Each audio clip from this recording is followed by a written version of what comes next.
way!" shouted Annie. Jack followed her as they ran past the Temple of Jupiter. Its mighty columns had fallen, and its walls were crumbling. They ran past the public baths just as its roof caved in. "Which way now?" shouted Annie. "The treehouse is on the olive grove," Jack said as they kept running. "The olive grove and the bridge are near the street with all those open shops," said Annie. "Remember the bridge?" Jack looked up at the erupting mountain. A red, hot cloud billowed over it. Fires burned on its slopes. "Head in the direction of Mount Vesuvius," he said. "It was behind us as we came into Pompeii." "Right," said Annie. So while others ran away from Mount Vesuvius, Jack and Annie ran toward it. On the street with the open shops, baskets and broken jars rolled over the cracked stone. Jack and Annie ran past the bakery and the shoe shop. They ran past the butcher shop and barber shop. All the shops were empty. Their owners had fled. The closer they got to the volcano, the more the ground trembled. The darker and dustier it got. "This is just like my nightmare," cried Annie. Jack choked on the rotten fumes. His eyes watered. "Look, the olive grove!" shouted Annie. "The treehouse is just over there. Come on!" Jack could hardly see, but he followed Annie. They left the street and ran to the dried-up stream near the olive grove. "Where's the bridge?" cried Annie. They looked around wildly. The bridge had vanished.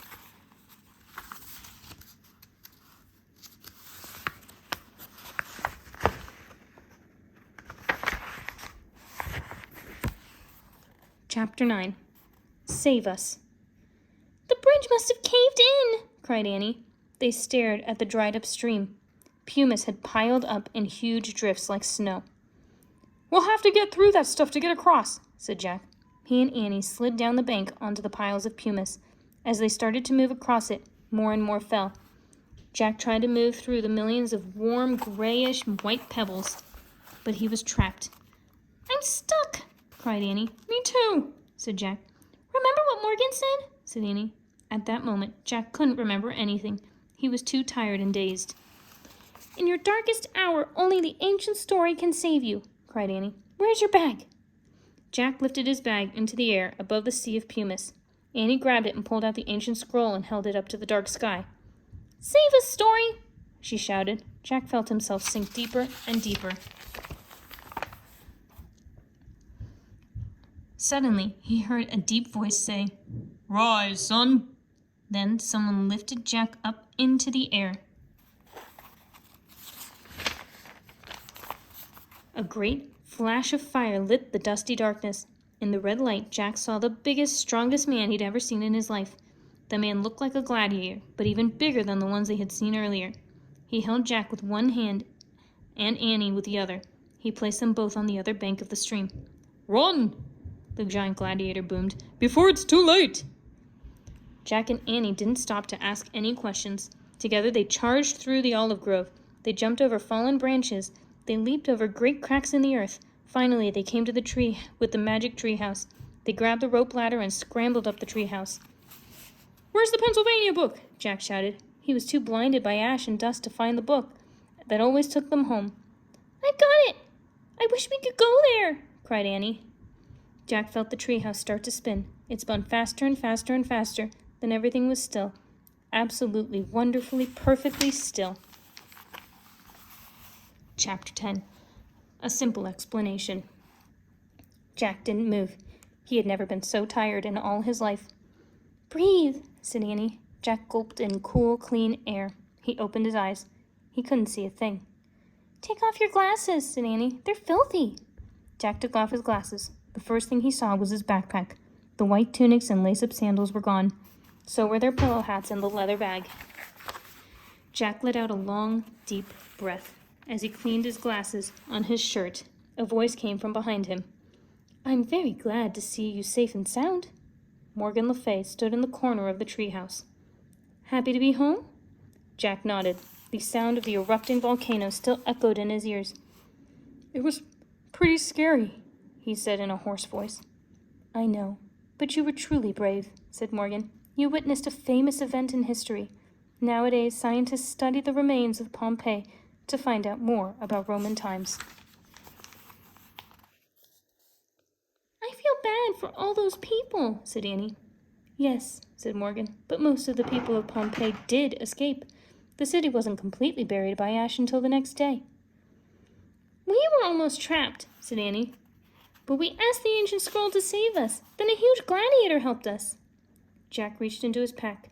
He breathed a sigh of relief. The scroll was still there. He took it out. It was covered with dust and ashes. Here's the story, said Jack. He handed it to Morgan. I am deeply grateful, she said softly. You risked everything to bring this to me. I can never thank you enough. Don't worry about it, said Jack. He didn't want Morgan to know how scared he had been. Yeah, no problem, said Annie. Morgan smiled. You are amazing, Master Librarians. Do you think you're up for rescuing another ancient story? Yeah, said Annie. Now? Said Jack. Actually, he was a little tired. Morgan laughed. No. Take a nice vacation, come back 2 weeks from today. Then you will take a trip to ancient China, she said. Ancient China? Wow, said Annie. Oh, man, said Jack. Go home now and rest, said Morgan. She handed Jack his pack. Thanks, he said. Bye. Bye, said Annie. Morgan gave them a little wave. Then Annie and Jack left the treehouse and headed down the rope ladder. When they reached the ground, Jack looked up. Morgan, what is that story about, the one we just rescued? It's called The Strongest Man in the World, said Morgan. It's a lost tale about Hercules. Hercules? Said Jack. Yes, he was one of the heroes of the Greeks and the Romans. He was a son of Jupiter. Oh, wow, now I get it, said Annie. I'm taking it back now to Camelot's library. Everyone will be so excited to read it. Thanks to you. She waved at them. Goodbye for now.